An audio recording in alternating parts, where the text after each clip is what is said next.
নামাজ কলমা তো ছেড়ে দিয়েছো, এর কারণ এটা নয় যে তুমি বেনামাজি। তোমার নামাজ কলমা ছাড়ার কারণ ভিন্ন। তুমি মনে করো আর কি তোমার মন চায় না, তুমি পারো না, তাই তুমি নামাজ পড়ো না। আসলে তোমার তাওহীদের সমস্যা। কোথায় সমস্যা? মানে আল্লাহ, কে? আল্লাহ। তিনি যে তোমার হিসাব নিতে সক্ষম এবং তিনি যে তোমার হিসেব নিবে, তুমি এটা পরিপূর্ণভাবে বিশ্বাস করো না, তাহলে তো তুমি নামাজ পড়তে। তুমি মনে করো আর কি তুমি নামাজ পড়ছো না, তুমি গাফেল। এই জন্য তোমাকে বলেছি আল্লাহকে ভয় করতে হবে। ফর এক্সাম্পল, আল্লাহ নামাজ ফরজ করেছে। কে নামাজ ফরজ করেছে? আল্লাহ। মুয়াজ্জিন আজান দেয়, তুমি নামাজ পড়ো না।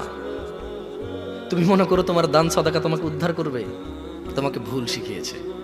আমি মানুষ, ছোট হতে পারি। শোনো, জোর জবরদস্তি করে কিছু কথা আমাকে শুনিয়েও দিতে পারো, এখান থেকে নামিয়েও দিতে পারো। বলছি না তোমরা নামাবা, বাট এটা পারো। তবে মনে রাখবে, কথা যেটা বলে সেটা উল্টাতে পারবে না। কেন পারবে না জানো? কারণ এই কথা উল্টানোর জন্য তোমাকে কথা থাকতে হবে। মনে রাখবে, তোমার দান সাদাকা হিসেবই হবে না। তুমি কি মনে করো হিন্দু লোককে আল্লাহ প্রশ্ন করবে কিয়ামতে, এ হিন্দু, এতগুলা বুতকে পূজা করছিস, ঠিক আছে বল নামাজ কেন পড়িসনি? ও তো মুশরিক। বুঝুনি মনে হয়?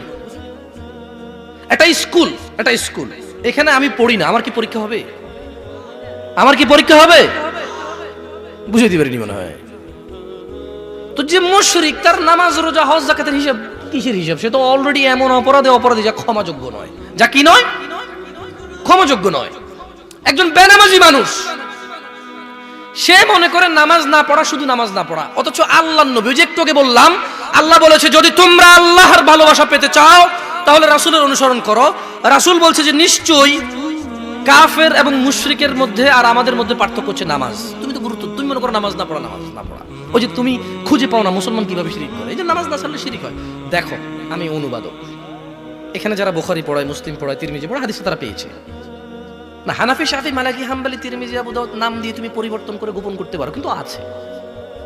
ফয়সালা তো আল্লাহ করবে যে এভাবে হয় নাকি সিস্টেম, ইসলামকে বিভক্ত করা এবং কিয়ামত দিবসে রাসূলের অনুসরণের বাইরে কোনো অনুসরণের হিসাব নেওয়া হবে কিনা, সেটা তো আল্লাহ ফয়সালা করবে। আমি আর তুমি এখন